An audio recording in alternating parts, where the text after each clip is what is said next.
Okay.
Ask them to write out chat. You get onto the Zoom call.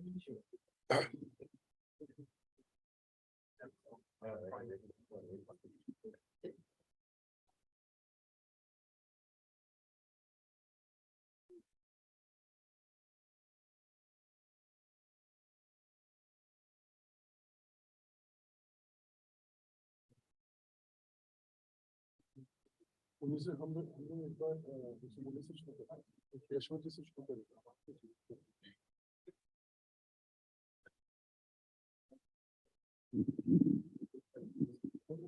Pradeep ji.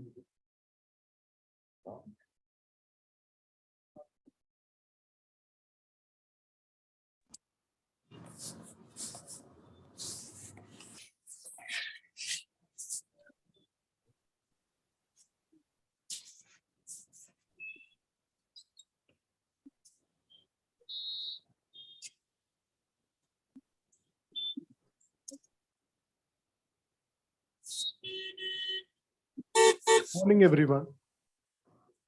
Welcome to the IGPP's, this organization, this event or the panel discussion as we are calling it.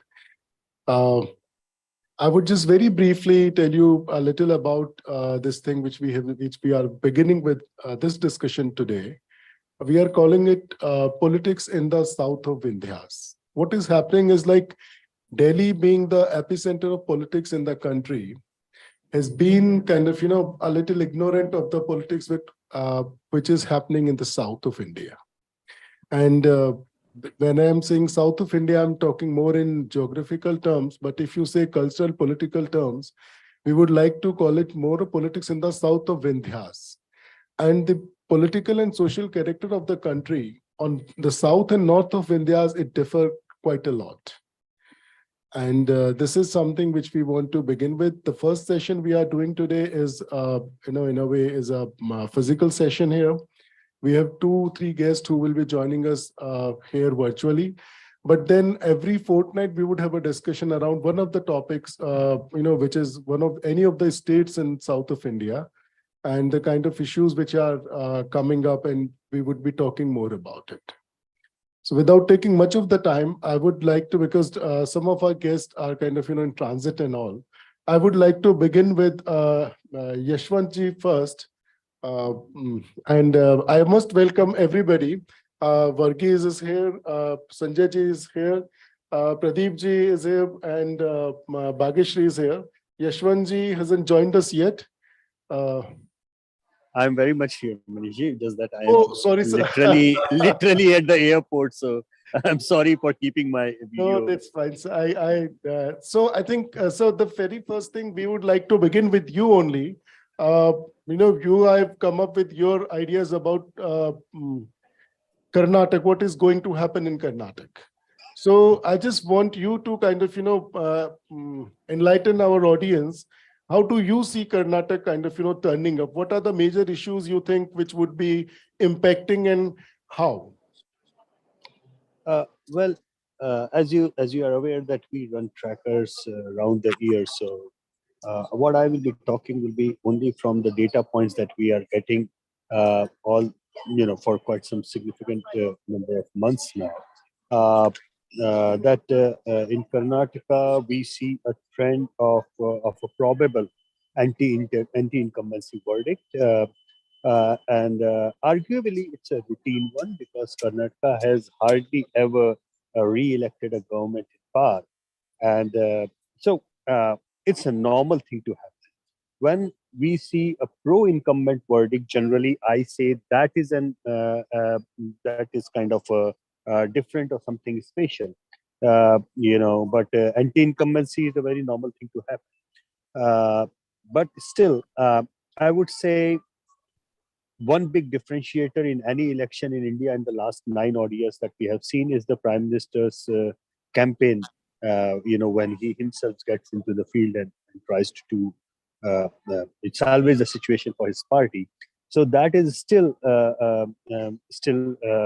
a card with BJP has still opened yet, and that in the last 15 days we have to see what kind of impact does that have. But many a times we have also seen in the past that uh, you know, uh, that people have actually rallied around Prime Minister to show their support, but they have started voting for him only when the Lok Sabha elections are there. So that's something which we have to keep in mind. Way back in 2004, Sanjay Bhai knows it that, when we were trying to discuss what went wrong in 2004 as far as the polling was concerned, you know, at that point of time, I had coined the term called split vote, that, the absence of split vote, that people are unable to differentiate the federal election with the local election. That had actually caused 2004, because in all the other indicators, for example, the popularity rating and everything, at that point of time, also, uh, Prime Minister Vajpayee's ratings were way higher than all other opposition leaders combined, almost in the same league that we see the ratings of Mr. Modi. But uh, people rating Vajpayee as a great prime minister and people actually voting for his party were two different things at that point of time. Right now, I feel that split vote has seeped in quite and is established, and we see that within on the same day, people, if they are given 2 or 3 different votes of assembly and Lok Sabha and local body, they are very much likely to vote in 3 different ways. So that is an interesting observation, even south of Vindhyas and even in case of Karnataka.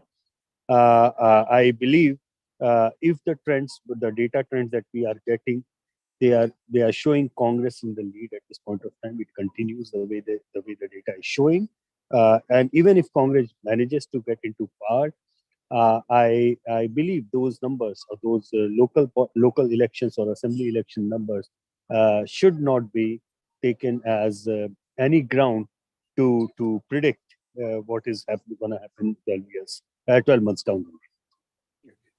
So is there anything specific to Yedurappa there? Are you kind of taking it into account somehow? Well, Mr. Yedurappa arguably remains the most popular face of BJP south of Vindhyas. BJP owes its success to Mr. Yedurappa.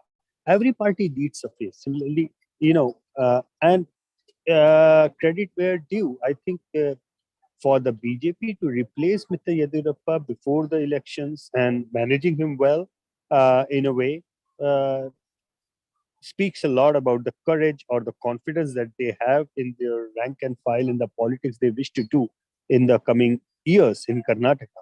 So Mr. Yedurappa still remains the cult figure over there, as particularly among the Lingayat voters, no doubt. BJP can say that they are still getting the Lingayat voters largely because of Mr. Yedurappa's leadership. Having said that, Mr. Bomai, I believe uh, he might be an asset for the BJP in the future terms. But currently, I think he is finding it difficult to fill into the shoes of Mr. Yedurappa. And fortunately for the Congress, it's not about Lingayat or Vokaliga, but I think every anti-incumbency sentiment also requires an equally good opposition leader or opposition face to carry the mandate around. Fortunately for the Congress, I think they are carrying it with the name of Mr. Siddharamaiah, who is undoubtedly the most popular Congress face in Karnataka. So yeah, I mean, Mr. Yedurappa getting away and Mr. Siddharamaiah is still hanging on the side of Karnataka Congress. I think that has created a kind of momentum for the Congress. I think I would like to go with the same thing to Bhageshri ji. Like, how do you see, like, what is the on the ground, what exactly is the feel about the Yedurappa kit? Like, there has been talks about he is not happy with the party and all. How would it impact it? I can't hear you too well. Can you hear me? Yeah, we can hear you. Can you hear me better now? Yeah, now clearer. I'm just asking that, with Yedurappa, like the news reports and everything around saying that he's not happy with the party and that might impact the future of BJP in the state. What is the situation there? How do you see it? Yeah, I mean, there was a lot of resentment and palpably so when he stepped down. But BJP, I think, has kind of managed him because of the factor of his son Vijayendra. He has been given a seat, and Yedurappa has been placated in multiple ways, being like in the parliamentary board.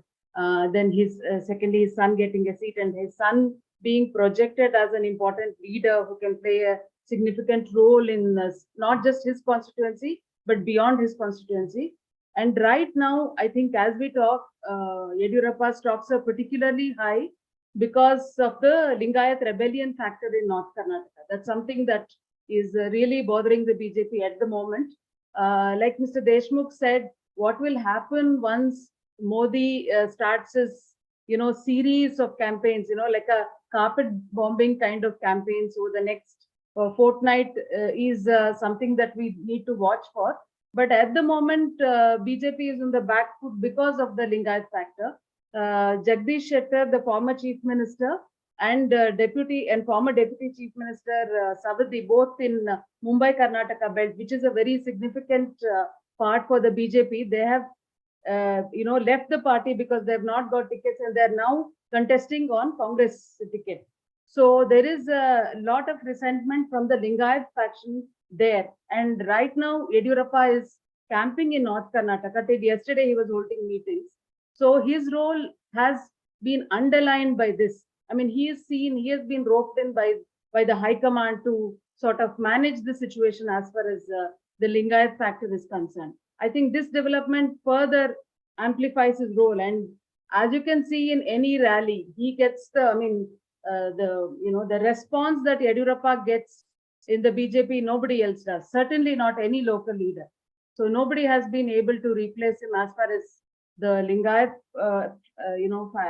faction factor is considered, and general popularity as a local leader, as a local satrap, nobody else. Certainly not Goma.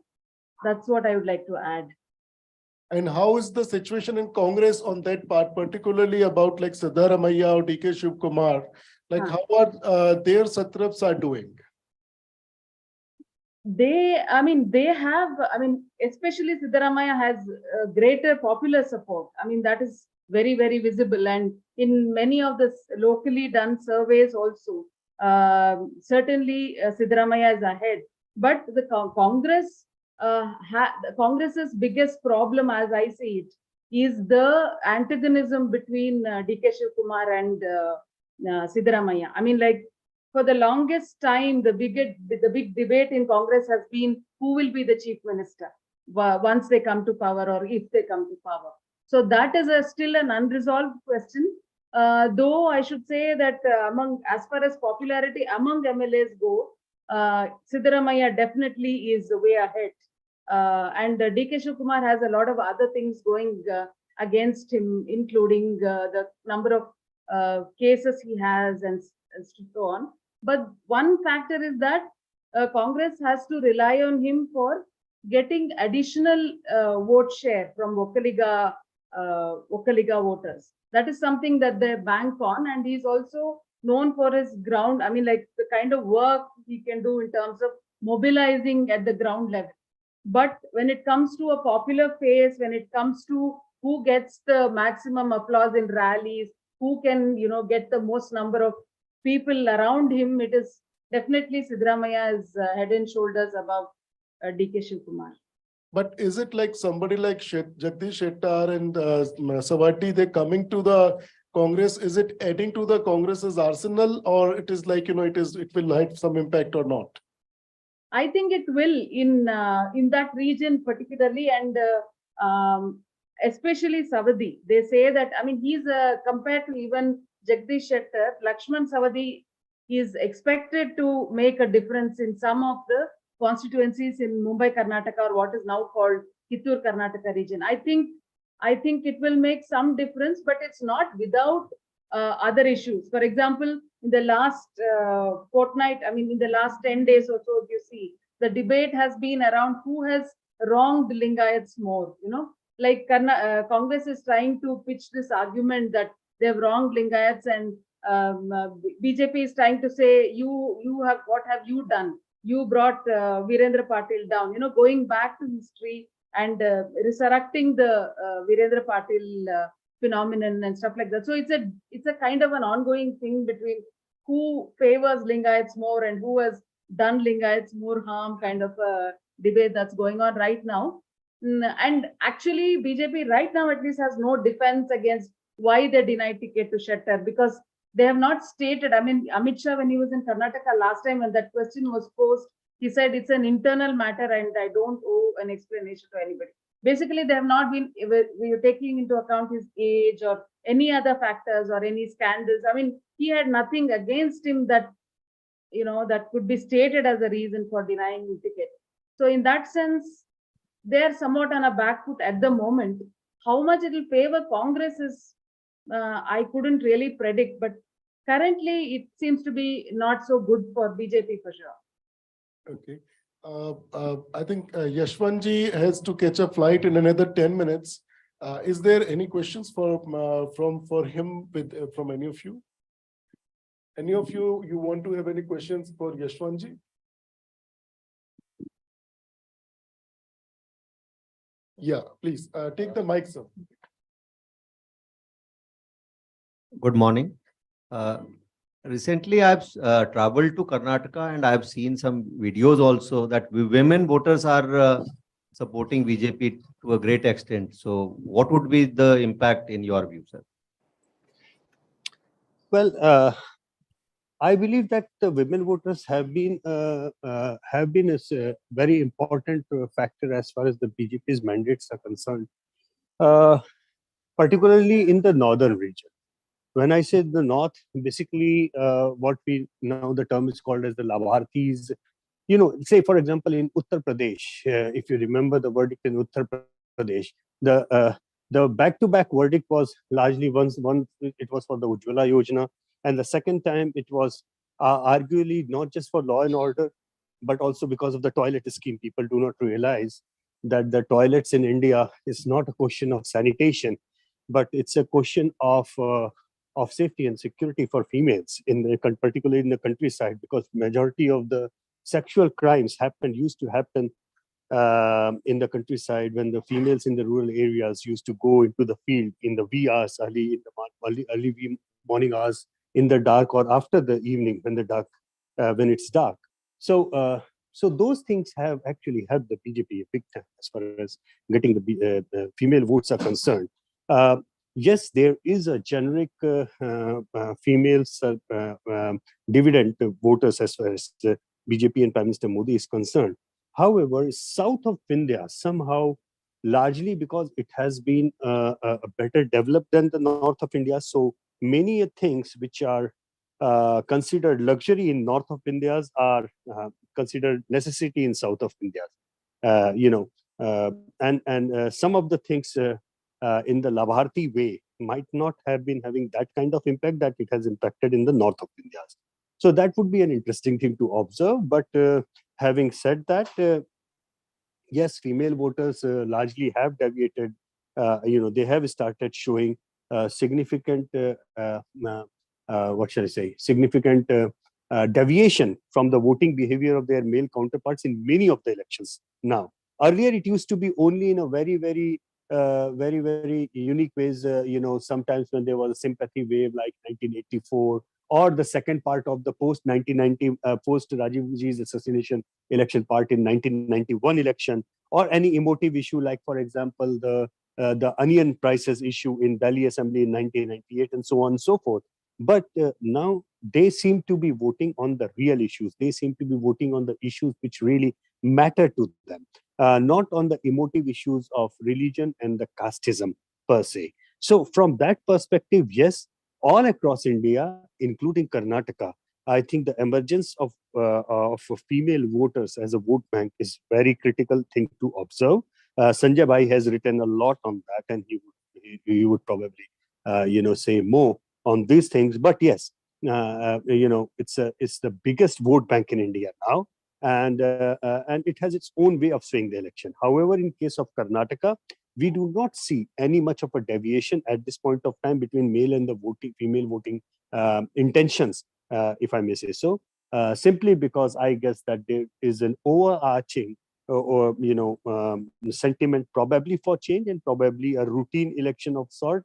And if there is any deviation for female voters, it would largely be more evident in the upcoming Lok Sabha election rather than the current assembly elections. Thank you, sir.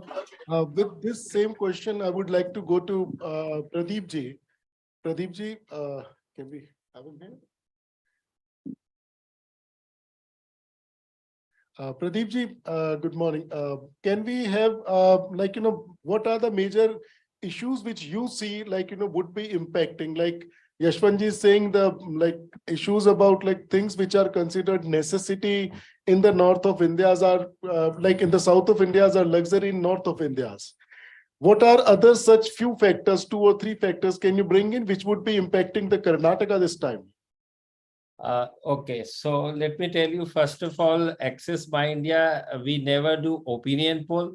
We only do the exit polls. So whatever I am saying, I can talk about the different dynamics and issues, what you are referring to about the Karnataka election.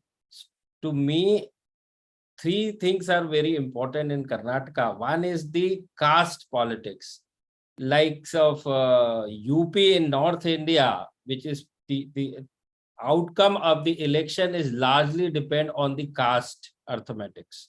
That is very important even in Karnataka. So Karnataka, first thing is the caste. Second is the region.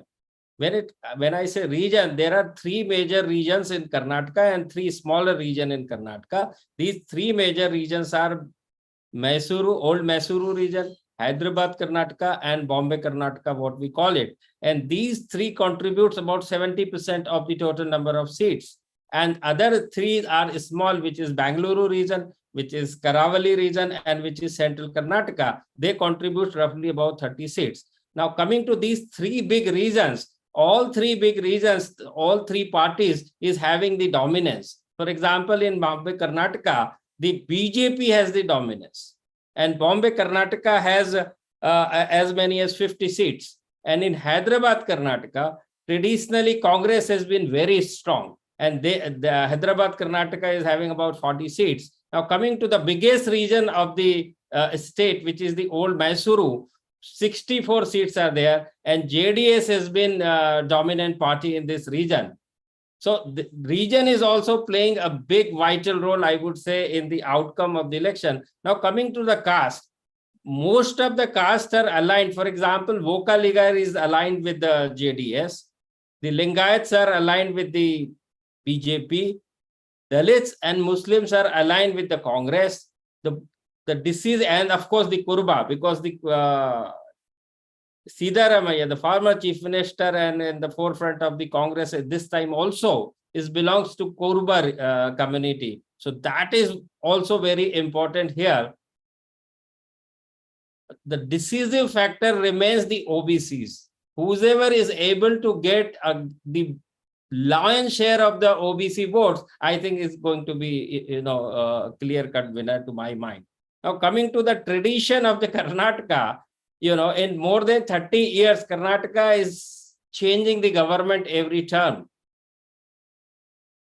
So this is very interesting to see. And in fact, in other part of the country also, in last 1 year, there are 10 election held, assembly election held, and in 8 cases, government repeated. Only in Punjab, the government changed, and Himachal Pradesh, the government is changed. Everywhere else, it is government is being repeating. So this is the new phenomena, and people are believe in governance, and they re-elect the incumbent government. So these are the, I mean, basic, I would say, the issues one need to look after when it comes to the outcome of the election on 13th May. The governance part, particularly when we are talking about anti-incumbency and charges of corruption within the government going very high, Yeah. Is it going to impact something?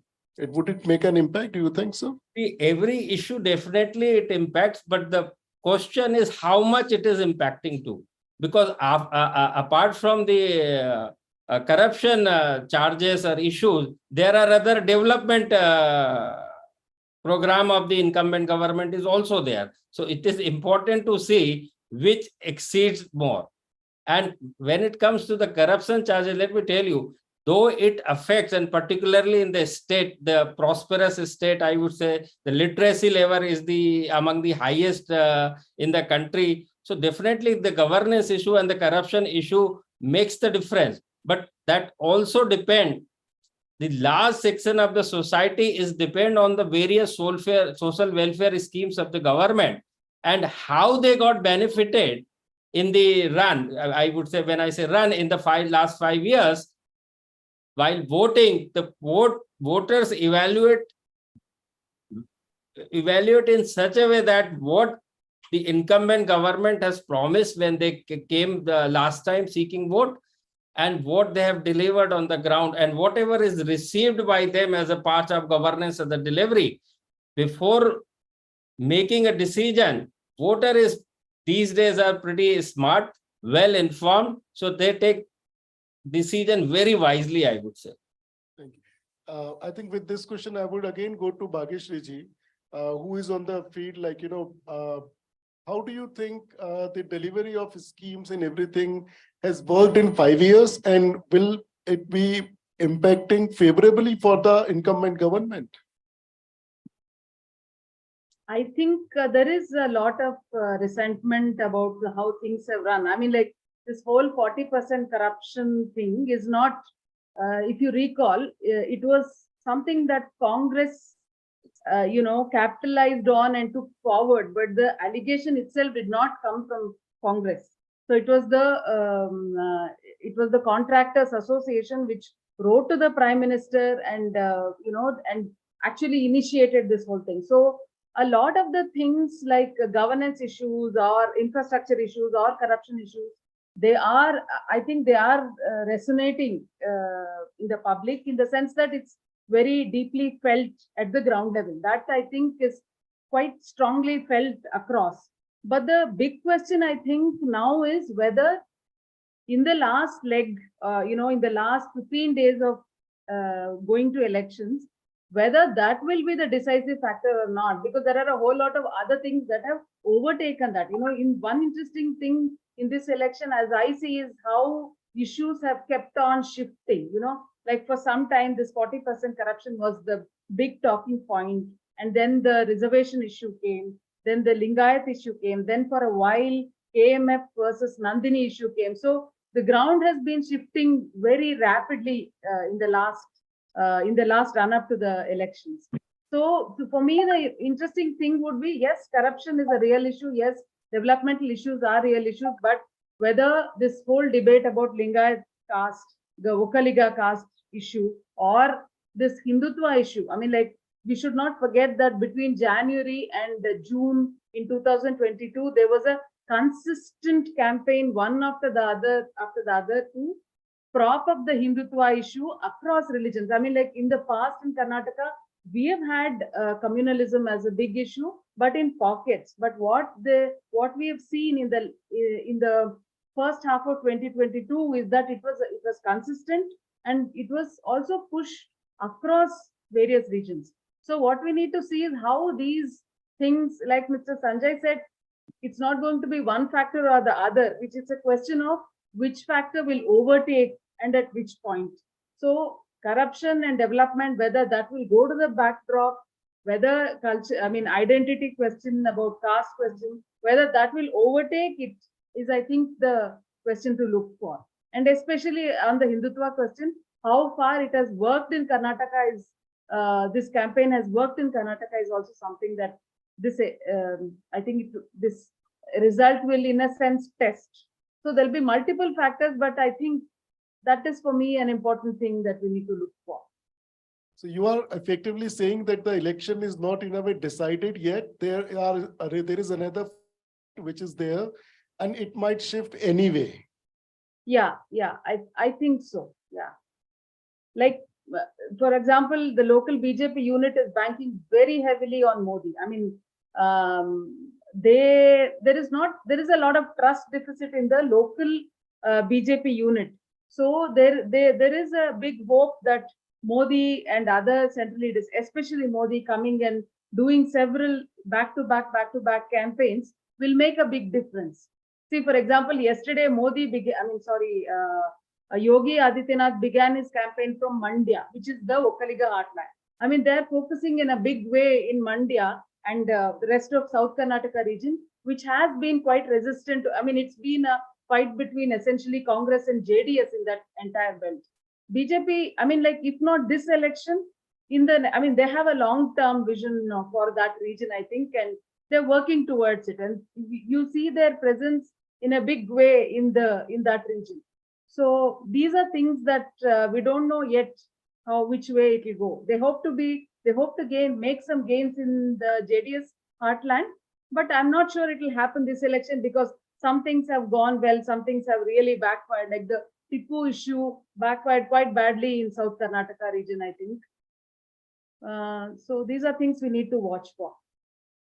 Varghese would have a question. Actually, I have actually two questions. Could you sort of explain what is this entire controversy around Tipu Sultan and legacy? And the second question, maybe you can have both together. There has been a lot of one personality in the context of Karnataka election, that is Santosh. So what is the kind of role that he's playing and how much is he in control, and how does it impact the dynamic of state politics? Tipu Sultan is an interesting question because that is not something that began just ahead of this election. It's been there for, I think, at least 10 years. There has been an effort to cast Tipu Sultan in a different light compared to, I mean, like traditionally Tipu Sultan has been seen as a hero who fought the colonial British, who died. I mean, there are ballads in Mandya, for example, which sing the glories of Tipu Sultan. Basically, that he gave up even his children. He died in a battle fighting the British and so on. So in the last 10 years, we have seen a consistent effort by the BJP and the Sangh Parivar to cast him as an anti-Kannada and an anti-Hindu king. So I think that is somewhat, I mean, like, look at the way we talk about Tipu Sultan even. I mean, there was a time when, in my growing years, for example, the word controversial would never precede Tipu Sultan's name. So he was always a hero. Now whenever we refer to Tipu Sultan, we say controversial medieval king Tipu Sultan. I mean, that shows that somewhat it has, the way we look at him has somewhat shifted. That is something that BJP and Sangh Parivar has managed to achieve. But ahead of this election, what they did was they tried to project that Tipu Sultan was actually not killed by the British at all. He was killed by two Vokkaliga chieftains called Uri Gowda and Nanje Gowda, who killed him because of his anti-Hindu campaign. That is the story that was projected just before elections, maybe a couple of months before the election. But that did not really yield results, particularly because the Vokkaliga Mutt seer saw a problem in that. And because the campaign, I mean, the counter to that was also that do not try to drag the Vokkaligas as villains, as the people who killed a hero. Do not project Vokkaligas in that light was the counter to that campaign. So that kind of made that whole issue very complex. And Adichunchanagiri Mutt, which is a very influential mutt in that region of the Vokaligas, he stepped in and said, please don't vitiate the atmosphere and don't drag these issues. After that, as suddenly as it had begun, this whole Urigowda, Nanjagowda narrative stopped. So that is why I say that on the Tipu Sultan question, things have not gone great, at least as far as this election is concerned in that region. But that said, I would also like to point out that the way we perceive Tipu Sultan as a historical figure, that has somewhat altered, not in the last few months, but through a sustained campaign. That is something that has happened in Karnataka. One thing which I again want to is what is happening to Janardhan Reddy and his party? Like, are there impact in the part which they really have? You're asking me? Yeah. Yeah. About the Okay. Reddy's. Yeah, the Reddy. Yeah, there are multiple ways in which I personally don't think he will make such a big impact there. I mean, we don't see him making many waves there. And actually, Congress has been saying even that he's a kind of a Trojan horse brought in to divide votes and so on. That's a narrative that they are building. But I don't think in terms of vote share or in terms of winning, I don't think he will make such a significant difference. But if he does manage to divide some votes, I think he will affect Congress rather than BJP, I would say. And one more thing, the JDS is kind of, mixed narrative. Like, a lot of people are not talking about JDS. People are mostly talking about what is happening with BJP and what is happening with this. And it might happen like, JDS would emerge in the last, or it might not completely. What do you think around it? Yeah, I mean, that's always an X factor in Karnataka's election. So one interesting thing that JDS has done is to sort of, they have done some, like sustained campaign with them for the Muslim vote. I mean, they have, towards the end, they have now a Muslim as the party president. They have been in touch with many Muslim community leaders. And there was a sense, even in the community, as we spoke to some of them, that during this period that I talked about between Jan and June, when there was a sustained campaign about hijab, about azan, about boycott of Muslim traders and so on, the most vocal person was H.D. Kumaraswamy. That's a sense that they feel that he stood with them, while Congress was uncertain. Like, for example, D.K. Shivkumar was not very vocal. Siddaramaiah, of course, was very vocal in his criticism, but far less the other Congress leaders. So that is something that might kind of divide the Muslim vote and take away a chunk of it to JDS, is the sense that, but the Muslims are also wary because in the past he has had tie-ups with both BJP and Congress. So they're also confused how to look at him. But I think JDS is, you can never say. I mean, JDS is definitely going to lose some ground in its old heartland, but it can still make a difference if it's a fractured verdict.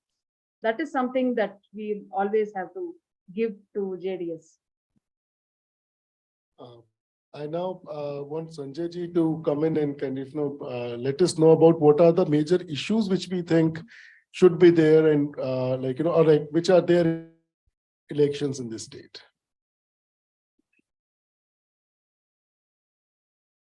How do I see this current election? In all the elections, mostly politicians will have interest in whichever election takes place. When Gujarat poll few months ago, right from the beginning, I kept saying, even on formal platforms, even on television channel, to which many anchors objected in a line. I used to say, I have no interest in Karnataka, in election. I have very little interest in Gujarat election. And the anchor used to say, but if you say is going to show. And the reason why I used to say I have no interest in Gujarat election, because that was the race where winner was already known. At least to me, I figured, no. So what is the interest in this race? The only interest was that whether the winner is going to break the previous or the winner is going to break the previous record. That was the limited interest I had in Gujarat election. And many times I be surprised if BJP crosses 150 marks.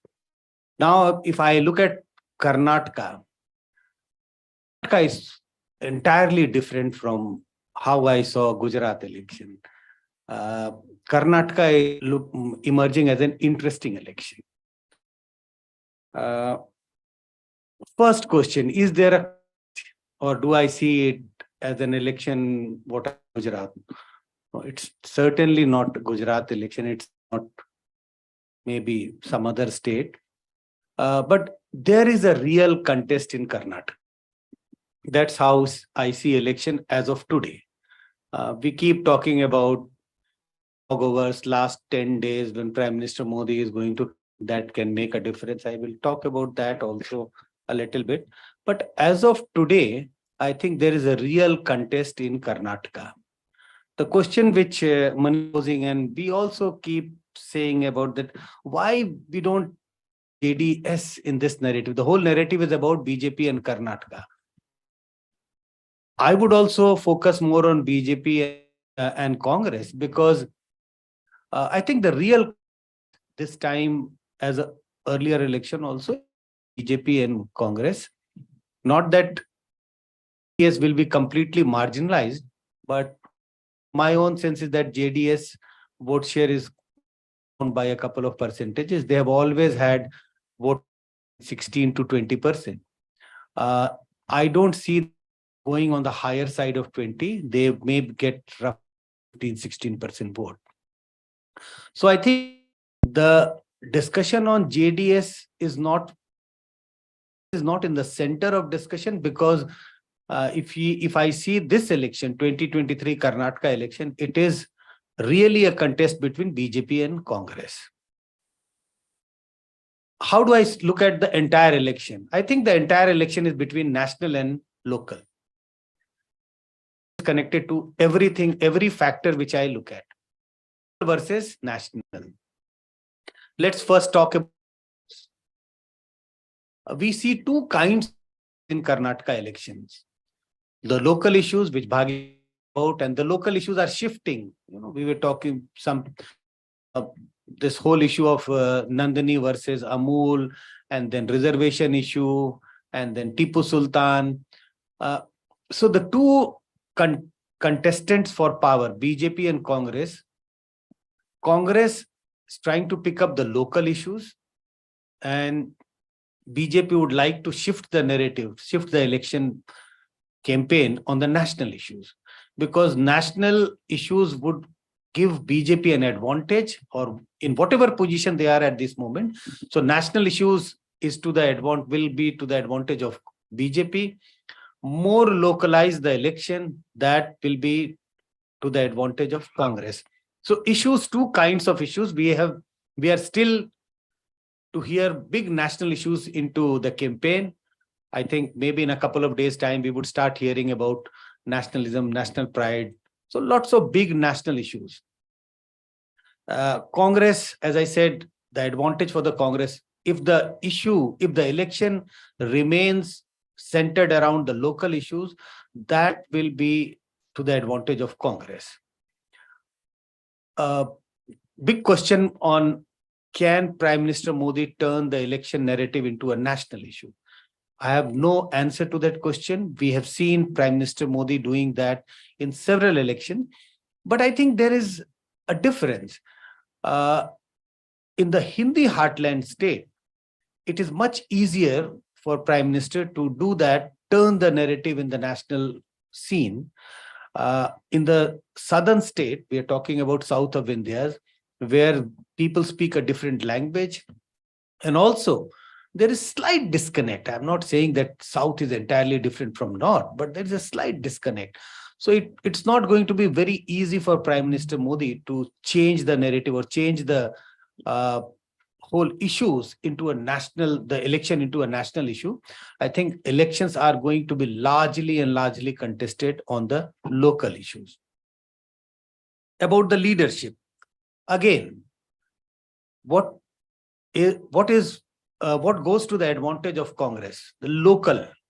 If the Congress still remain, the campaign still remains localized or dependent upon the local leader, again, this would be an advantage to Congress. And for BJP, local leadership is not working. It's not helping. So BJP is dependent largely on national leadership. And you can see the large number of national leaders, whether it is Shivraj Singh Chauhan or Yogi Adityanath, and a whole large number of leaders from the central cabinet are going to campaign there.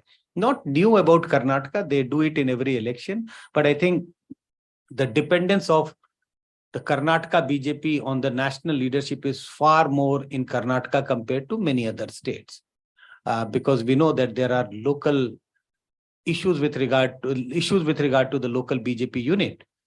So for Congress, I don't think national leadership works will add even 1% vote to what Congress is already gaining. In many elections we have seen, I think it should be clear to Congress now that Rahul Gandhi is not adding even 1% vote to the party. That's my sense. And where do I get this sense? Elections after elections, whether it is a Lok Sabha election or state assembly election, when we do our survey, we ask about the popularity of leadership. Rahul Gandhi's popularity is always lower than the vote share which party gets. Always.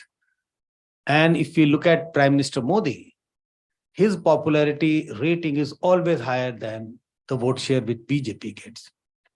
There are other evidences which we have for 2019 and 2014 election, which gives me a confidence to say that Prime Minister Modi adds to BJP's vote share, his popularity. He's a vote puller for BJP. Rahul Gandhi is not a vote puller. And if we are talking about Rahul Gandhi, I don't imagine any single leader, central leader or national leader of Congress who can pull votes for the Congress in such election. So the Congress dependence is going to be largely on the local leadership, and that's going to be the case in large number of states which goes to poll by end of this year. I'm not talking about the national election, but by end of this year, 5-6 more state goes to poll. So that should be the strategy for Congress in this election, the Karnataka election. And I think that should be the strategy, or that is the only strategy which can help Congress in the coming elections, in the state assembly elections. Where do I see the contest as of today? As of today, it's a clear advantage to Congress. And I would say clear advantage to the extent of Congress getting a majority on its own. Clear majority, and that is why I am also giving less attention to JDS. I doubt that it's going to be a fragmented mandate as of today. What are the reasons? What makes me believe that as of today, Congress is sitting with a handsome vote share, which can give Congress a majority? What is a disadvantage for Congress nationally is an advantage for Congress in Karnataka. So there is a huge disconnect between the Karnataka Congress and the National Congress. And what is the disconnect? Congress still maintains a rainbow coalition. Its support base still has a rainbow coalition if we look at Karnataka. Even though Lingayats have voted for BJP in a big way, elections after election, but that doesn't mean that Congress is getting only 2 or 4 or 5% of Lingayat vote. Congress gets vote from all major caste communities in Karnataka, even among the Lingayats. Last 4 elections, Congress has always got 25-30% of the Lingayat vote. Vokaligas are solidly standing behind JDS, but even among them, Congress gets 30-35% vote. I'm not talking about Dalits, Muslims who are solidly standing behind Congress elections after elections.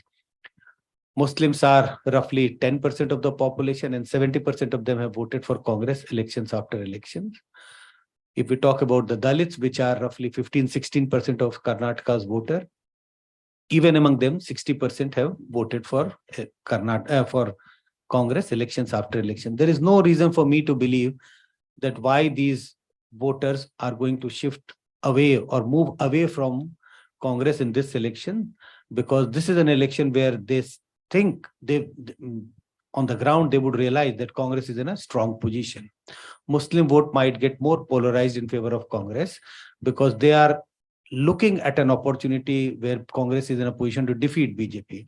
This is what happened in UP when UP election was taking place, that a very high polarization of Muslim vote in favor of Samajwadi Party, because they thought that Samajwadi Party is going to defeat BJP in UP election, which was not the case. But Muslim vote was polarized to the tune of 80-85%, which has never happened in UP elections.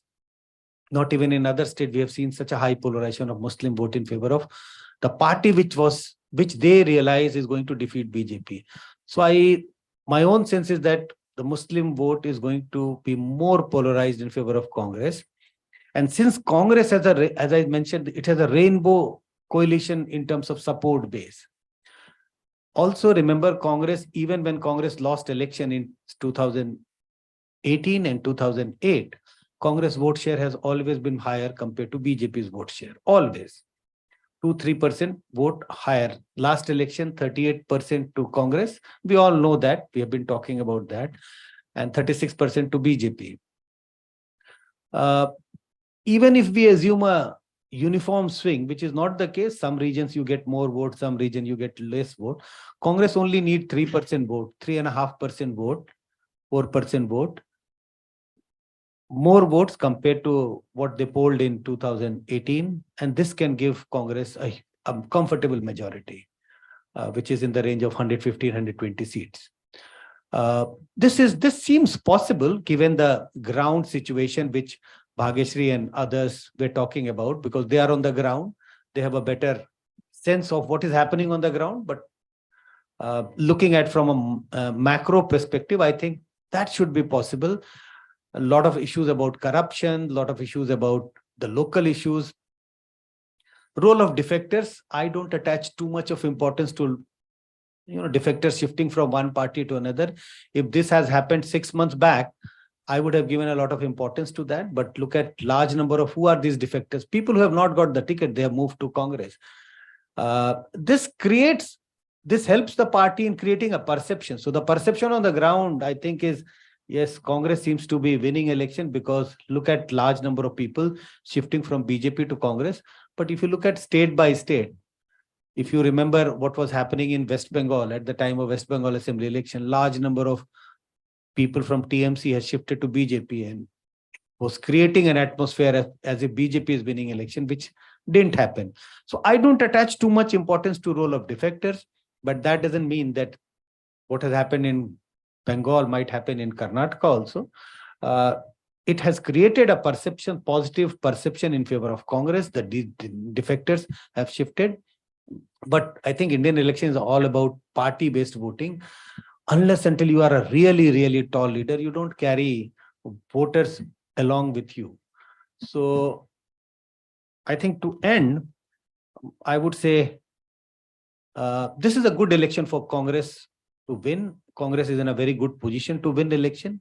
But as everybody is talking about, or many people are talking about, we still have to, there's still how many days? 12 days to go for election. So we have to just closely watch how things unfold in the next 10 days in Karnataka, especially when everybody is talking about when Prime Minister Modi, goes to campaign and addresses, I think 2 dozen rallies which he's scheduled to address in the next, say, 7-8 days time. Thank you. Thank you so much for the elaborate, this answer to all the questions. I think I just want, if Bhageshri, do you have any question to ask to Sanjay ji? Is she there? I think she's not. Pradeep, No? Yeah. Can you hear me now? yeah, we can hear you Yeah. now. We So can- I found interesting what he said about defectors. So I just want to ask him the fact that in Karnataka's case, the two big defectors that we are talking about, the fact that they belong to the one community and it is being seen as the community being wronged. Do you think that that is going to make a difference? I mean, because you gave the example of West Bengal, I just wanted to pick your thoughts on that. Whether such factors can override this. No, certainly if you're seen as a community leader, it does make a difference. But we talk about large numbers. We have been talking about sitting in Delhi, 56, 62, 48 people have shifted from BJP to Congress. So I was trying to say that, I don't pay a lot of attention to this large number of people shifting from one party to another. But yes, there are outliers. And if you're talking about, these few leaders who are seen as community leaders, it does make a difference. Remember what happened to BJP in 2013 when Yedurappa shifted away from BJP, formed his own party, and what happened to BJP? BJP's vote share, which went down to 19% from what it used to be roughly about 35-36%, and BJP's seat was reduced to only 40 seats.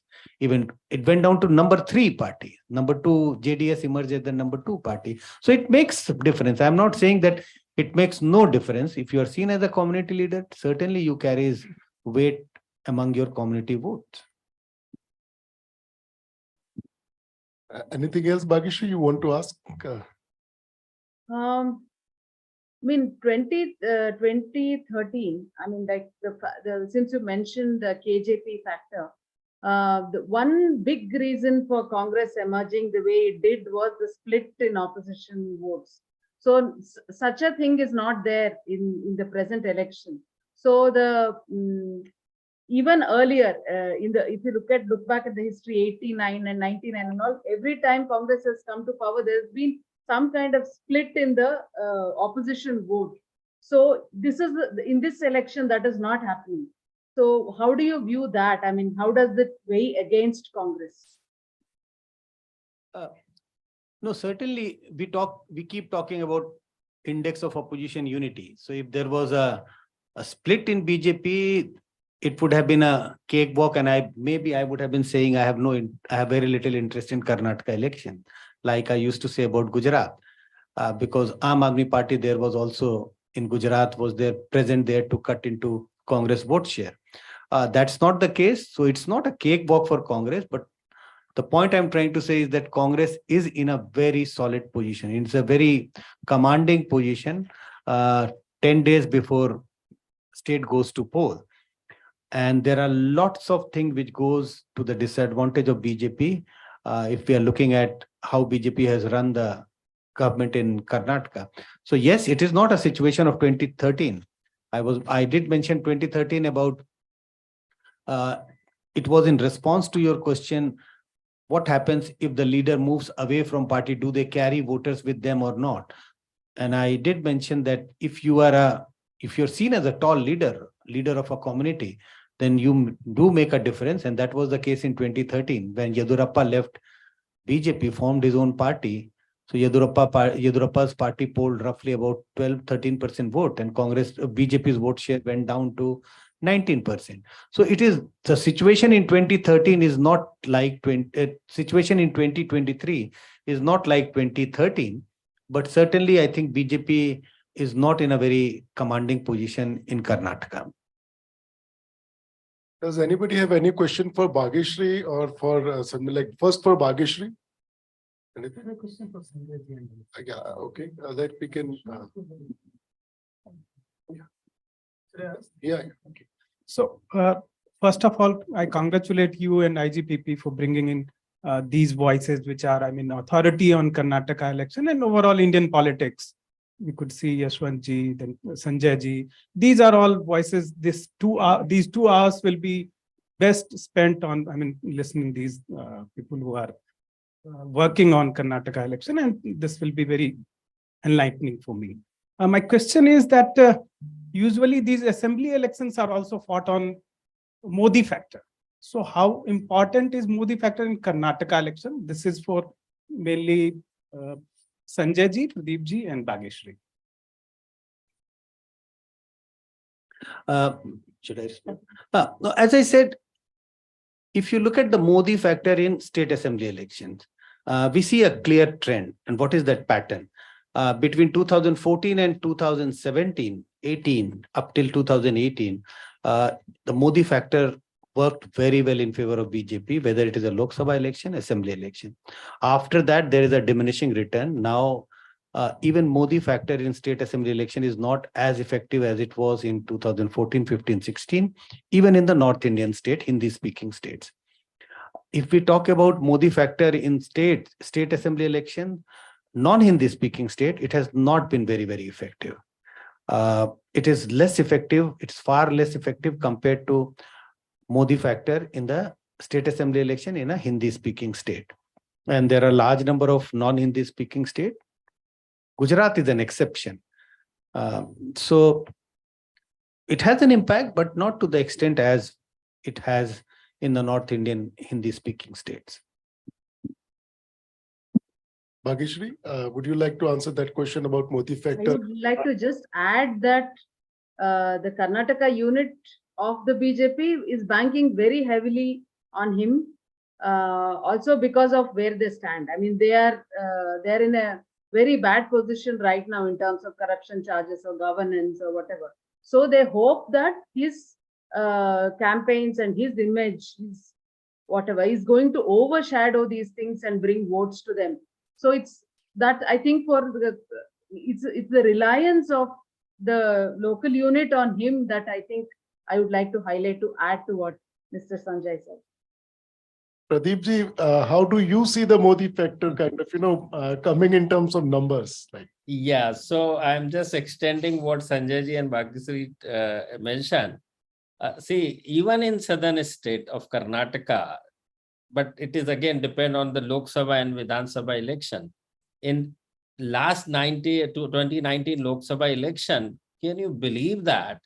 Where JDS and Congress combined fought together in alliance,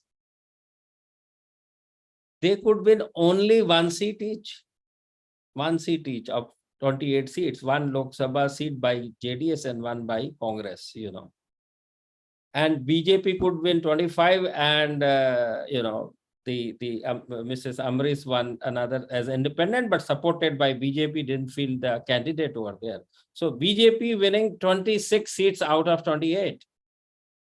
And it is more important when they fought JDS and Congress in alliance. So can you imagine the impact of Modi factor? But that cannot be only factor. One need to see the other side of the last time in 19 election. First, it was a Lok Sabha election and it was a prime minister election. Two, there was a ruling party in the form of alliance of Congress and JDS. So anti-incumbency was on the other side of the table, as far as the state government is concerned, after having secured number one party position during assembly election in 18, BJP couldn't form the government. So these were the different issues altogether. But to question whether Modi factor, yes, Modi is a very big factor, but it needs to support with the other local factor as well. See, you have the brand equity, but brand equity can only convert if you have the local outlets present there. It cannot have its own, So if you see the example of even Kerala, Andhra Pradesh, Tamil Nadu, BJP is not having even a single seat, Lok Sabha seat over there. So brand equity is definitely there, but you do not have the support base to support this brand equity and convert into the winning cause. I think one of the major their local outlets is Yedurappa, and he is not happy. How would it impact? I'm saying, see, those days, let me tell you, those days are over. Even we were discussing about, defections.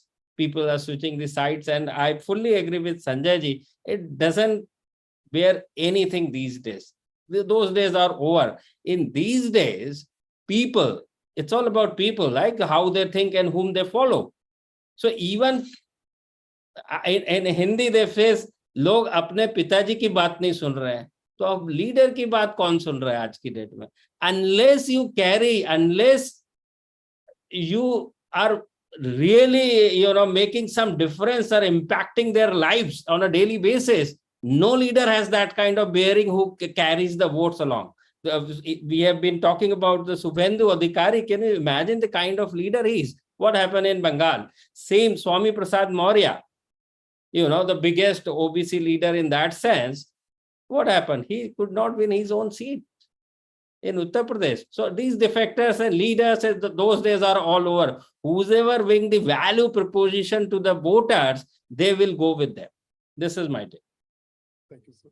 I now request Varghese to kind of, let us talk about a little his view on the Karnataka politics first. Thank you, Manish, and other co-panelists. Sanjay is here, and others who joined us from different locations. Pradeep G, Bhagishri, Yashwant. So I would like to sort of expand our view slightly on a broader angle. Essentially, a lot of specific issues have already been addressed. Anti-incumbency, local factors, local versus regional versus national. A lot of those issues have been addressed. I will focus on how these elections signify a particular point in the pattern of BJP's expansion policy. And here it is very significant because this is the only southern state the BJP has ever been in power. And this is the only state that it is currently in power, and it is defending its government for a second consecutive term. What happens in Karnataka will have implications for the BJP at the national level, and more than the national level, what its strategy might be for the other southern states. BJP is very eager to have a presence beyond in peninsular India, beyond Vindhyas. As of today, BJP's vote is concentrated above the Vindhyas. BJP gets 37% of national votes and 55% of India's Lok Sabha seats. It's a hugely disproportionate gain that BJP can achieve because those votes are concentrated in the heartland, I would say the above the Vindhyas, or if you prefer what the Hindu scriptures would call the Aryavarta region. So what is happening there will be of even more consequential in the coming decade or so, because the political weight of India will shift further into the regions where BJP is currently stronger than all its opposition put together. As many of you would be aware, the new delimitation across state borders is coming. India's parliamentary representation model will be redistributed and relocated. So what will happen after 2031 is that the states that have stabilized their population and have their populations declining will lose a lot of their political clout, which they have currently, and that will shift to the states where BJP is currently extremely powerful. To give one example, the state where I grew up, Kerala, it has got, I don't know whether it's the lowest fertility rate, but it is among the lowest fertility rates in India. It has 20 Lok Sabha seats today. At the current population rate, if you apply the one person, one vote principle, Kerala will lose nearly half of its parliamentary representation. 20 Lok Sabha seats will be reduced to nearly 12, according to some calculation. Because around 16 lakh people in Kerala elect one Lok Sabha MP, as opposed to around 26 lakh people in Rajasthan. So what Kerala will lose, what Tamil Nadu will lose, Tamil Nadu will lose 7 of its 39 Lok Sabha seats. So therefore, BJP's expansion plans into the south will have a significant impact on national politics, because already all these fears are building up in peninsular India about how does it stand in relationship with the rest of the country. All those questions are into the future. We'll have to be aware of that. So right now, what happens in Karnataka will have a significant bearing on how the BJP calculates its further move into other states, in Tamil Nadu, in Telangana, where elections are nearing. In Kerala also, BJP has a significant plan. So all those things will be opened up for further debate post Karnataka election. And Karnataka is also, as Sanjay said, is a state where Congress still manages to keep its rainbow caste religious configuration, social coalition behind it. There aren't many places across the country where the Congress still has that initial the tent party where everybody is welcome and everybody can be there. The social coalition sustains it. So that will be tested for its durability once again in Karnataka and therefore. So going back to the BJP question first. So BJP has a pattern of how it grows in any state, including in the states that are above the Vindhyas. It actually starts as an alliance partner of a regional party, mostly, including in Gujarat, where it is now the numero, nobody can challenge them. There also they started as a coalition, part of a coalition. They come to power, then they cannibalize their coalition partner, and then they become the dominant party. Then their coalition partner might actually become their primary opponent, and then they actually sweep the whole state. That is one factor, generally speaking, applies to BJP across the country. The same thing has happened in Karnataka. JDS was a partner of the BJP. They were together. Now, BJP is trying to vanquish JDS out of the scene. As Bhageshri mentioned, a very specific focus on the JDS, the dominant areas. The Tipu Sultan story that she mentioned, it is specifically addressing the social base of JDS to appropriate them into the Hindutva tent. So when you do that thing, BJP also goes beyond its traditional vote base. So that is the second feature we have to be aware of. So BJP's growth, or BJP begins with a very narrow social base. In the Hindi heartland, it has been the upper caste people. In UP, Bihar, it was the Brahmins and the Thakurs, and generally the upper caste that became the original base of BJP support. And then at some point in their growth, one thing is, as I said, simultaneously there is an alliances that are happening. You deal with the alliances. You also deal with the caste groups that are in control of your own party, and try to open up that space by doing new experiments. So what happened in Gujarat when Narendra Modi became the chief minister in 2002? Until then, a dominant caste called Patels were in control of the BJP. So a gradual push happens. There is the rebellion of the Patels that happen. There are regional outfits that Patels try to form. They try to rebel outside of the BJP, try to rebel within the BJP. At some point in time, a new kind of social contract is built with the Patels accepting the BJP's overall framework of Hindutva, giving up their own dominant position within that system. So BJP still has Patel leaders in Gujarat, but they are not even a patch on what Keshubhai Patel used to be, or the autonomous dominance that Patels could control over the BJP. The same thing is applicable to the upper caste in the BJP in UP, Bihar. Generally speaking, BJP expanded to other caste, other OBCs, lower OBCs, Dalits. So it actually requires a loosening up of the complete grip on the BJP organization of these dominant castes. BJP is now trying that in Karnataka.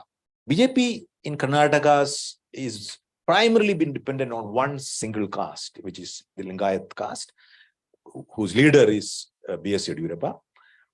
And BJP thinks that it is that moment is arrived where we have to now break free from that that grip and expand, open our doors to other Hindu caste groups. So that is attempt. So you have one Lingayat being replaced by another Lingayat, who is the current chief minister. So there is a very clear distinction between these two people in terms of personality, popularity. Again, as Bhageshri mentioned, the popularity among the Lingayats of the current CM is not at all comparable to what Yediyurappa as community's leader. So that exactly is the space that the BJP is wanting to negotiate. BJP tried to push Yediyurappa to sidelines when they realized that it was not happening and it actually might endanger their entire strategy. They went into an appeasement mode. So they tried to bring him back as a major campaigner, accommodated his son. So there is a negotiation that the BJP is doing with the dominant caste, the Lingayats, number one. The other dominant caste, Vokaligas, which is mostly with the JDS, BJP is trying to negotiate with them. They try to make them into an anti-Muslim narrative, bring them into that thing with the Tipu Sultan narrative, which sort of unraveled. So, but still that negotiation is on. So that is so BJP's negotiation with the dominant caste in Karnataka is happening as it has happened in elsewhere. It may not be this year when they will be successful in doing that thing, but they will keep trying. But again, as we discussed, it's slightly different when you go down the Vindhyas, beyond the Vindhyas. It may not have the same characteristic or predictability of how it happened in other states, but this pattern is applicable in all places that BJP began and established itself. So that with in Karnataka, it is standing at that turning point. We'll have to see which way BJP's plans turn because of the Karnataka outcome. So looking at this strategy, what will happen in the next 12 days? That many of them alluded to the possibility of what prime ministers and home ministers campaign might do or other people like Uttar Pradesh Chief Minister Yogi Adityanath's campaign in Karnataka would do. So all that thing will be, we can view that from this kind of a framework. So two kinds of mobilization or polarization BJP will look at. One is a larger Hindu mobilization across state, which is cutting across caste. That will be one major objective that the BJP will try to achieve through the next 12 days. A second is a very subtle anti-Lingayat mobilization that the BJP will seek among the rest of the Hindu communities. That, okay, if you are all part of a larger Hindu society, why should it only be dominated by one community? That is a very unstated, undeclared kind of a strategy that of an anti-dominant caste mobilization or coalition of all other castes. Now again, look at the patterns. You have the same pattern vis-a-vis Jats versus the rest in a large part of this area that we sit in. We can see roughly the same pattern in Marathas versus the rest in Maharashtra, Patels versus the rest in Gujarat, upper caste versus the rest in the Hindi heartland UP versus UP and Bihar. So something on those lines will be playing out in the next 12 days.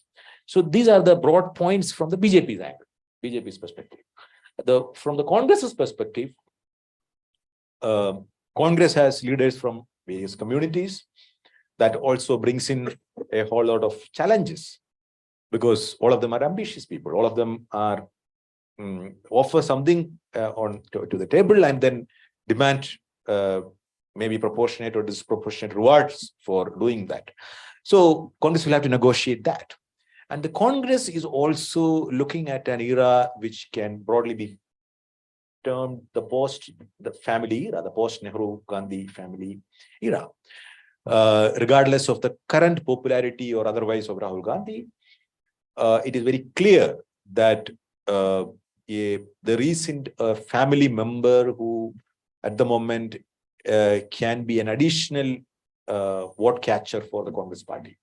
So where does that leave the Congress party with? So Congress party will have to increasingly be looking at local social coalitions, local leaderships, and narratives. What is a kind of a good story that you will be able to sell the voter. So Congress will have. Congress is dealing with all these questions around the country, across the country. What they experience in Karnataka, will give them some clarity, some answers at least to some of the very fundamental questions, though that may not be easily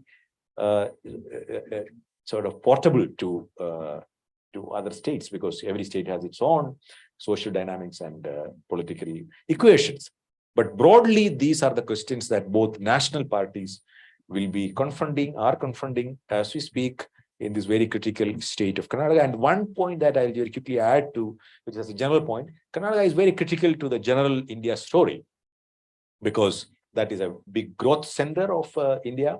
It's a place where people are from all across the country go, work, migrate to.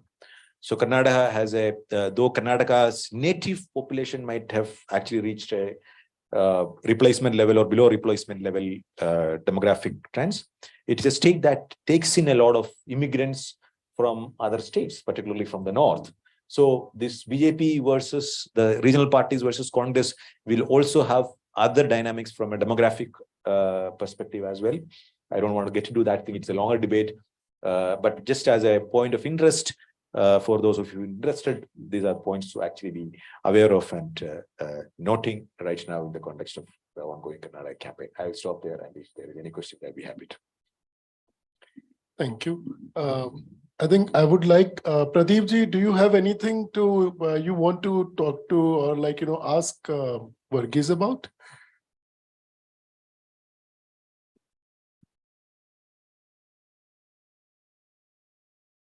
We can't hear you. Can you just check it? Okay. So, I mean, that's the case. That's the phenomena. BJP has been known earlier in late 90s or even late 80s and early 2000, the party of rich, urban, and upper caste. And after 2014, it has been shifted their base from rich to poor, urban to rural, and upper caste to backward class. And that is what they have been trying to expand the base as far as geographical boundaries are concerned. They have, in 19 election, they have successfully done that thing in the eastern India. In Odisha, they won 8 seats. In Bengal, they won 18 seats. And in Assam and Northeast states, they won substantially 15 plus seats. So that's the case. And now it's time for South Vindhyas, what we are discussing today, for the BJP to expand their base and try and gain some momentum in these states where they have hardly any present.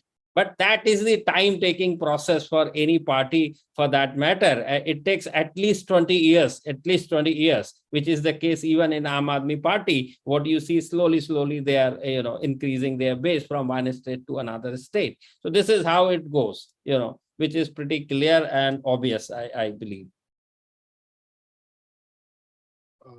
I want audience to you have any questions to Pradeep ji, please?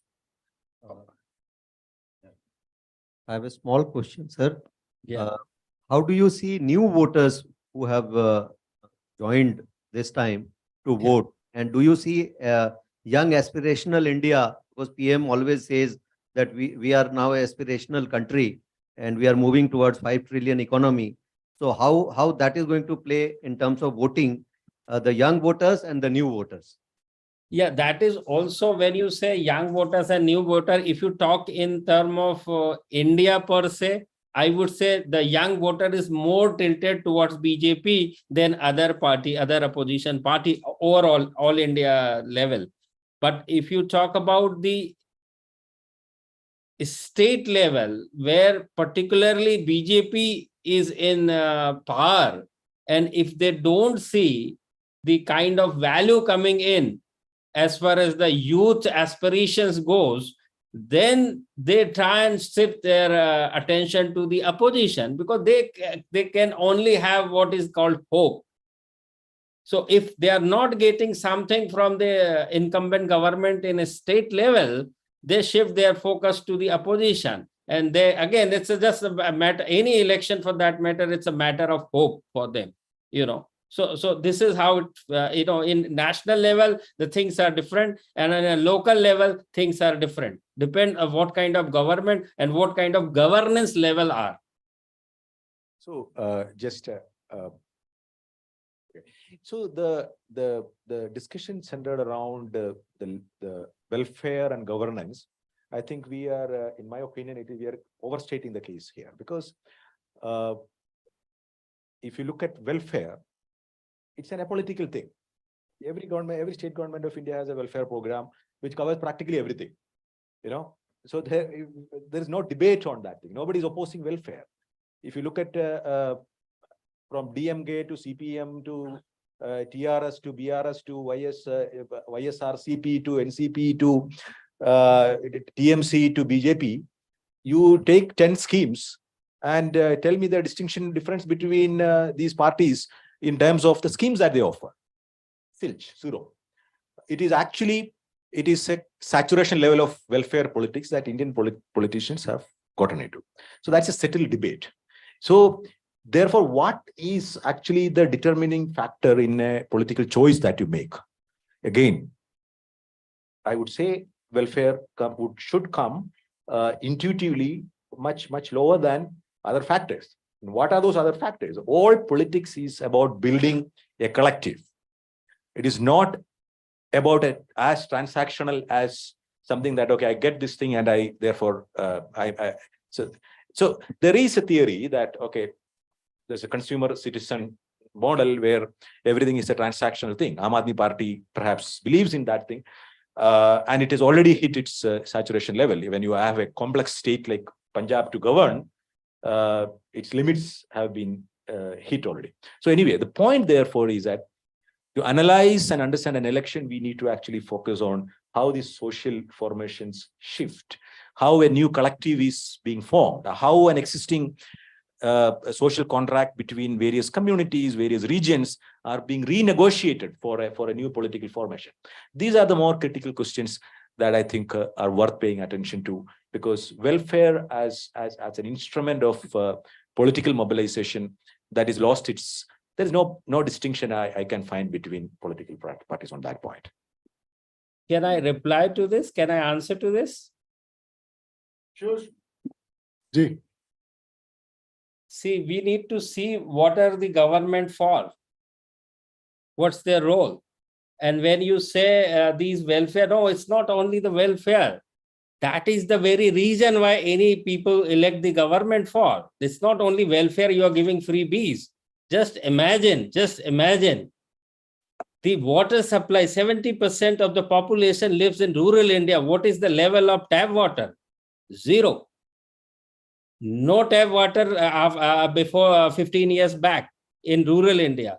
See the road conditions. What was the scene in last 15 years? Barring in southern part of the country, what was the scene in Madhya Pradesh, Chhattisgarh, Maharashtra was a good road and Gujarat was a good road. But what was the case in Madhya Pradesh, Uttar Pradesh? See the road conditions. Then you go to the electricity level. What was the electricity supply? One is the connection and second is the continuous supply level. See last 15 years and see the today. The health. Can you believe this? Any poor person, which contributes more than 70%, the BPL families I am talking about, have they any opportunity to have the medical insurance done? Not at all. Not at all. So it's all the government of the day. It's all the tangible things which matters. Those days are over when you used to play on the emotions and intangible things.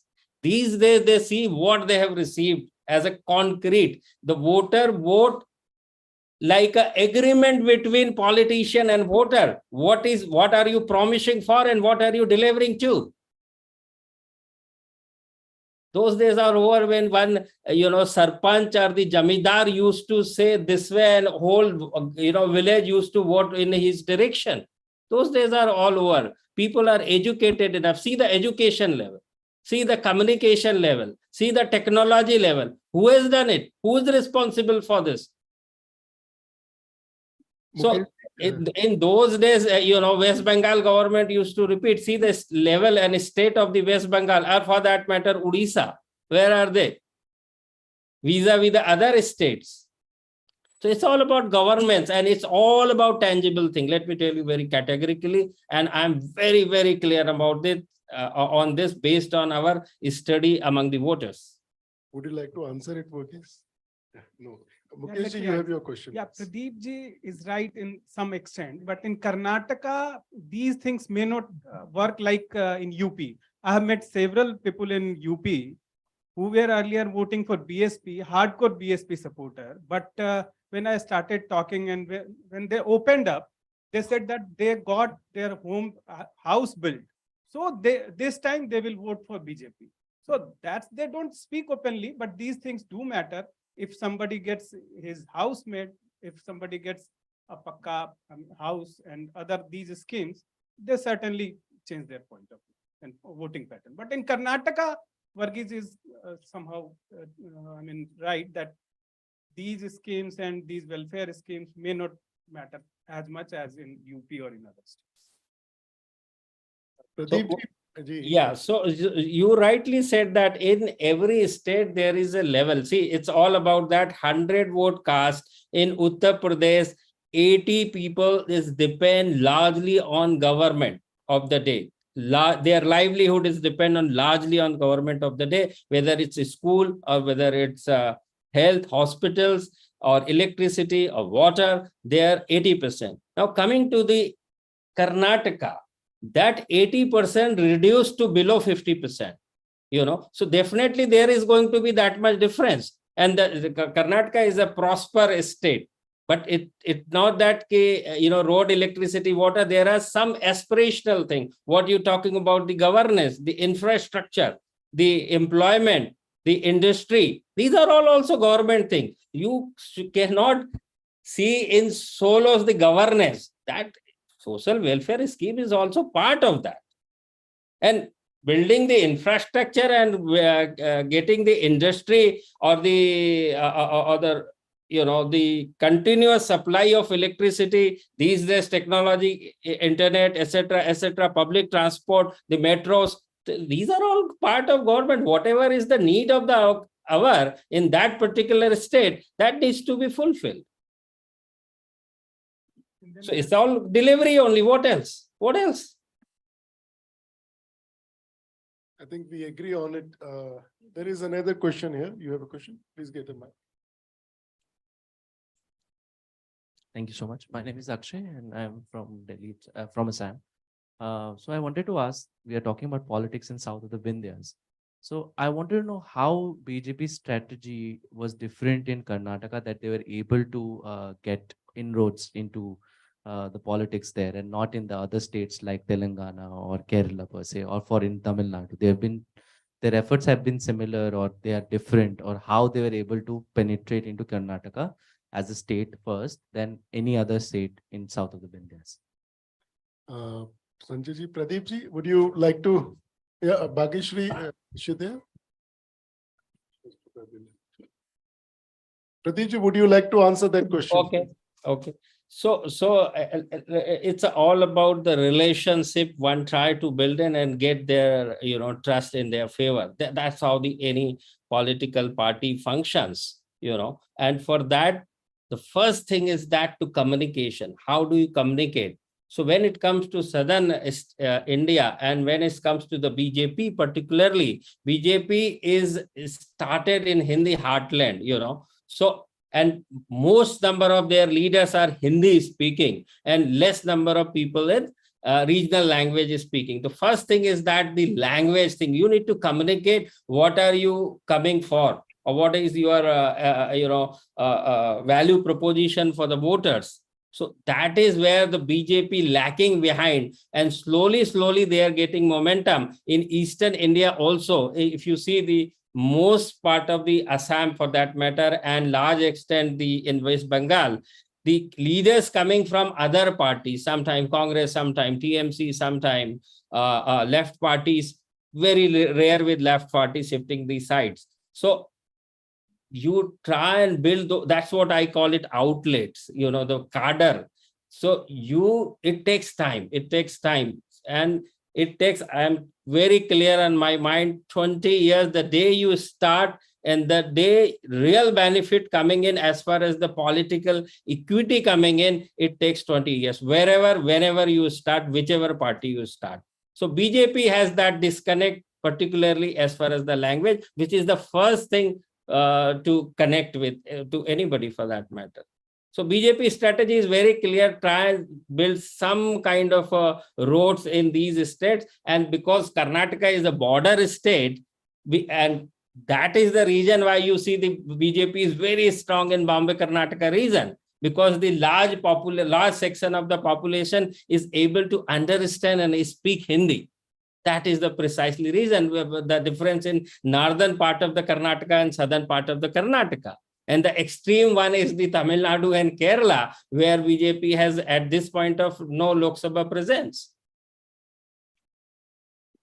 So I would like to add something to that. I mean, we should also see that unlike in the neighboring districts, neither the question of language nor the movements, like say something like the Dravidian movement, have had that kind of a political impact in Karnataka. I think that's a very big factor that we should take into account. The regional identity, I mean, JDS you could call a regional party, but it's not rooted in the linguistic identity, regional identity, or unlike in Kerala, for example, if you look at the vote share of left parties in Karnataka, I mean, Sangh Parivar has had a presence in Karnataka from the very start, and they have worked consistently. They started with some 2% votes to 7% to where they are today. But if you look at the left, there was some presence here. More than left, it's like a more of a socialist presence, but the socialist base that was there has also shifted to BJP over a period of time. The Janata base, what I mean, has shifted to BJP. Meanwhile, the other factors, you look at Dalit, left, linguistic movement, none of them have had a political resonance. So the history of Karnataka is really, and its contrast to its neighboring states is, I think, an important question to look at when we see BJP's rise here. I'll just add a line to the thing. So there's another factor from my framework of analysis I continue with. So in Karnataka, there is one dominant caste which thought that BJP is the best vehicle to advance their interest. And that is where BJP's growth begins. Which state do you think has the largest number of RSS shakas? Kerala, where BJP cannot win a single seat. So the difference between Karnataka and other places, just taking off from where Bhagishi left, in other states, the dominant communities have their own vehicles of being in political power. So the general nature of dominant communities in the South is that their attitude towards national parties is slightly different. They do not want to be under the thumb of any high command, given a choice.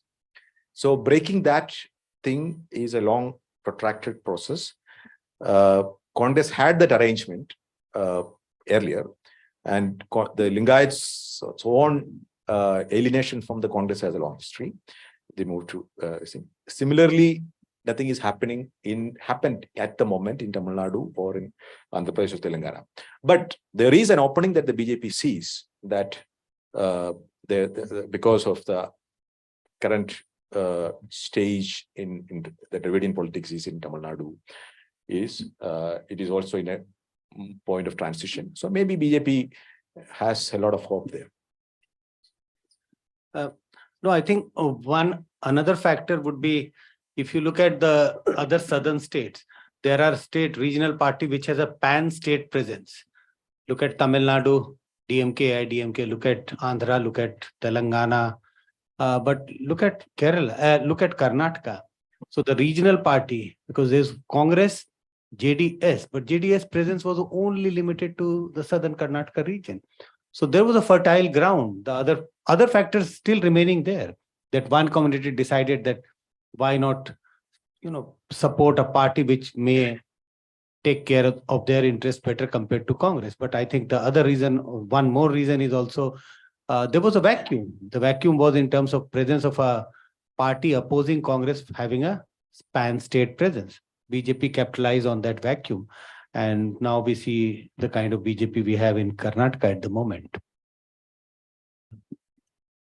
Do we have any other questions from the audience? Anybody would like to ask any of the panelists any questions? Yeah, please. So There is somebody. Yeah, please. You can do then. Some. yeah, I have a question for Pradeep ji. Yeah. Are you there now? Yes, I am very much there. Pradeep ji, we have seen Rahul Gandhi's Bharat Jodo Yatra in Karnataka. He, crossed 500 kilometers there, and then a huge support was there.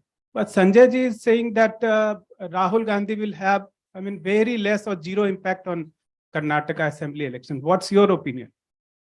I say every work done on the ground definitely have some kind of a bearing. What is the question here is whether it is decisive enough that it will turn the election outcome. Then I go with Sanjay ji. No, at this point of time, no. But definitely that momentum is there. And I am telling you how things work. You have seeded. Then there will be a tree coming up, the stem will be there, then the leaves will be there, and after a time there will be fruits, and then you enjoy the fruit. This is the total process. You cannot have something done today and you tomorrow expect some good dividend out of it. It cannot be. It's the same thing. Whatever number of years required for you to be a graduate from standard 1 to 12 plus 3 or 4 years, is going the same way it is. So even Rahul Gandhi, definitely it has some kind of a bearing when in the prospect of Congress, but how much that can be debatable, can be seen in the coming days. Definitely it has some kind of a bearing. He has started, this is the first time any congressman has come and gone to the people and try to connect with them, try to understand them. It's all about understanding their culture, their language, their aspiration, their needs. That is what the leader is for. And this is the first time Congress, that to top leadership has done it in this big way. That is very important. We have somebody else there to ask. Get a mic, please. So, yeah. Hello, everyone. I am Rupesh Ranjan from JNU. My question is from Bhageshri ji. So, ma'am, we all are talking about Prime Minister going for campaign in Karnataka. And if we see two of his central theme is corruption and nepotism. And in Karnataka, these two things are stacked against BJP. So, how BJP is trying to negate it? Or are we going to see Prime Minister offering something new to his campaign in Karnataka? Thank you. So today, this morning, actually, he spoke to some 50 lakh Karyakartas across Karnataka on the, digitally. And what I noticed was that there wasn't a word on corruption. He basically attacked Congress on its guarantees and how it is going to drain the exchequer. Okay. So I think that he will talk less about corruption. I mean, though Shah in his earlier speeches has talked about corruption, called Congress Gangotri of corruption and so on, but I mean, if this morning's thing is any indicator, one thing that they have been talking of is how double engine government is very important, almost to the point of saying that if you don't have the same government at the center and the state, you stand to lose, almost like a threat. But there has been far less talk of corruption in the last few days and in his speech this morning compared to others. So the emphasis are all on double engine. So I don't really think he will talk too much about corruption. I mean, that's a prediction, but I would guess not.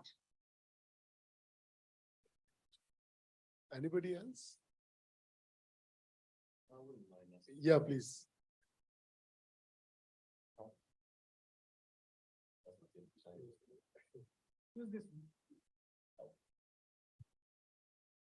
Now I have to. Anyways, yeah. Well, thank you very much for organizing this double engine, double microphone. My question is a little bit related, actually, when it comes to double engines. Basically, the Congress president, Mallikarjun Kharge, is from Karnataka and Rajya Sabha leader and constituency. And what does that mean in terms of Congress's sort of grassroots connections, maybe in terms of this election? And could that be a potential reason why they are faring well? Or is he active in the campaign, or what's his role here? Thank you. I think I would just like to comment, like, this is such an important intervention that we have discussed for 2 hours the politics of Karnataka, and the main opposition party's president is not even mentioned over here. What does it speak about it? I think I would like to begin with Bhageshri on it. I mean, for him, it means a lot to win Karnataka, but he is a person, if you look at it from Karnataka's perspective, he is a person who is of importance in Hyderabad, Karnataka region. He's not exactly like compared to, say, Siddaramaiah. Siddaramaiah has a resonance across the state. Kharge, not really to that extent. He is more a Hyderabad, Karnataka leader, and he is big there. But beyond that, if you were to compare to, say, somebody like Siddaramaiah, no. But for him as AICC president, winning his own home state would be important. But beyond that, I wouldn't quite say that he has an influence in, say, old Mysore region or coastal region like he has in Hyderabad, Karnataka region. Pradeepji? I have mentioned, but not in that way, the strong points of Karnataka Congress as far as Karnataka goes is, I mentioned that one is the Dalit and Muslim, second is the Kharge, and the third is the Kurba and Siddaramaiah belongs to. So when it comes to, and this time, he being the national president, but everybody knows under the circumstances, he made the national president after the Gehlot fallout, So that is there, but two things is very important. And I also mentioned that when it comes to Congress, they have been very strong in Hyderabad, Karnataka region and among the Dalit community, and all these things belongs to Kharge, Dalit, and he belongs to Hyderabad, Karnataka. So whatever the position Congress is into, I'm not saying winning or losing, whatever may be the position, Kharge is also playing, I would say, a good role, which may not be more than Siddaramaiah. So Kharge, Siddaramaiah, Rahul Gandhi, all are playing role, and like any other party. So definitely Kharge is an important instrumental this thing in among the Dalit community for sure, and in Hyderabad, Karnataka region for sure. Can I add something here in the context of hello? Yeah, you can intervene. Yeah. So one interesting thing here is that towards the very end of the tenure, BJP introduced internal reservation. I mean, it's still not implemented, as in it's a recommendation made to the center, which is essentially to split the overall, reservation pie into Dalit left, Dalit right, touchable and others categories. And Kharge belongs to Dalit right. And traditionally, though these things are not cast in stone, traditionally Congress support is said to come from Dalit right, whereas a lot of the Dalit left has shifted to the BJP. So that's interesting, because one of the reasons why this and internal reservation was a demand from the Dalit left, those who felt that the large part of the reservation is taken away by the touchable Dalits and Dalit right. So it was in a way to placate those Dalits who are more aligned to the BJP. So that's interesting, because Kharge belongs to Dalit right community. Yeah. I think I now just want, all of you to I won't say your final word, but your final evaluation of Karnataka. What do you think would be the case? We begin with Pradeep ji first. I'm saying the contest is very good. I don't know what is going to be the outcome, but the decisive thing is, of course, from BJP's point of view, the Modi factor, how much it works.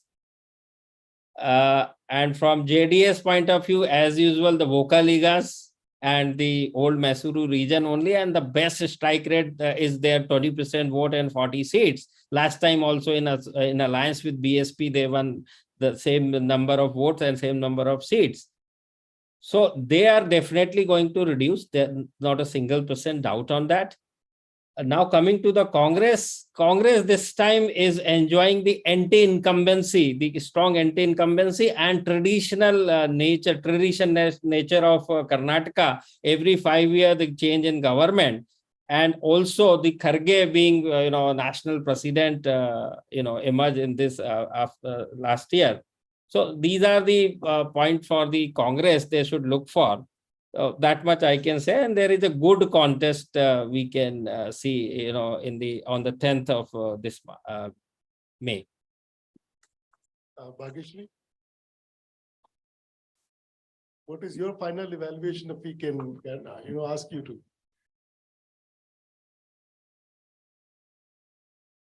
Are you able to listen to us, Bhageshri? Hello? Yeah. I'm just asking, what is your final evaluation if you want to put a word in those terms?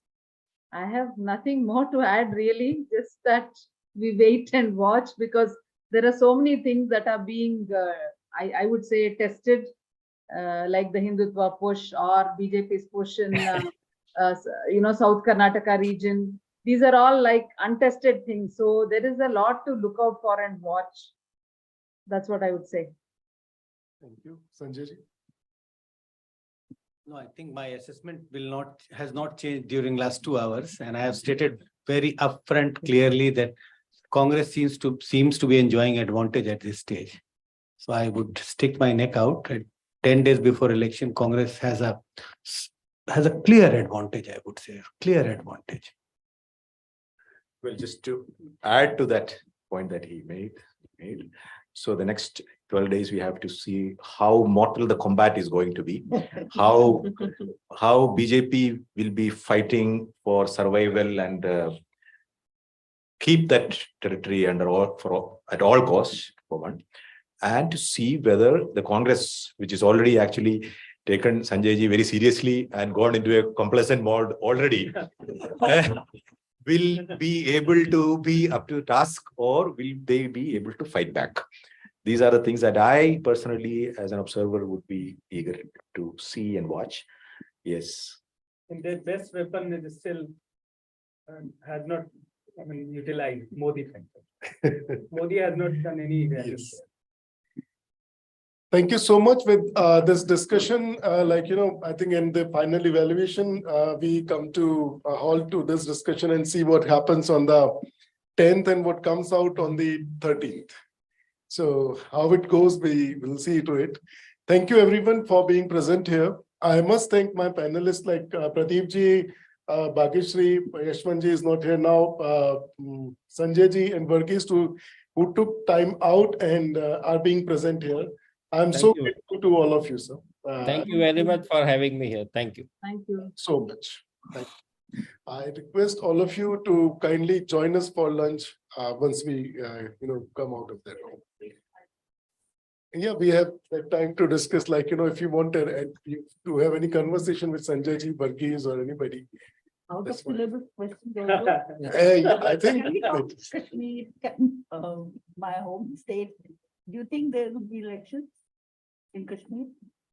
I have no complete information, but the general buzz is that not in a hurry. Ask again Kashmir.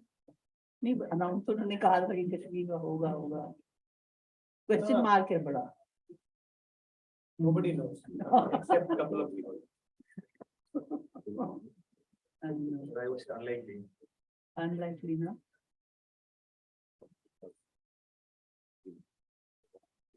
So Manish ji, how Karnataka Assembly election is going to impact national politics, because it's just before the now. So how is this?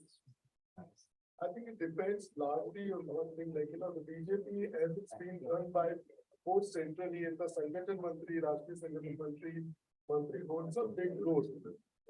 And he being a kind of a party in the Karnataka elections in terms of his own interest, he has been a better to Yedurappa.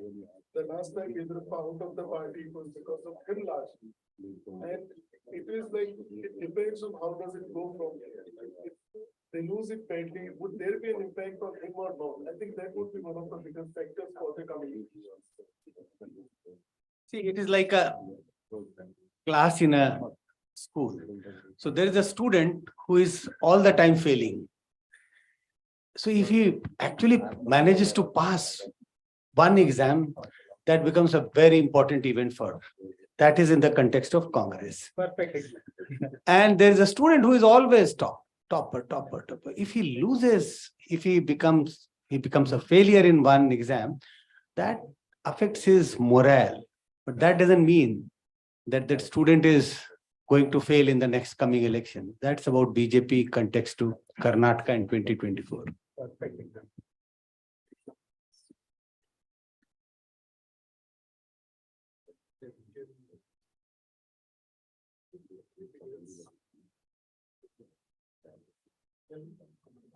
Yeah, we can get up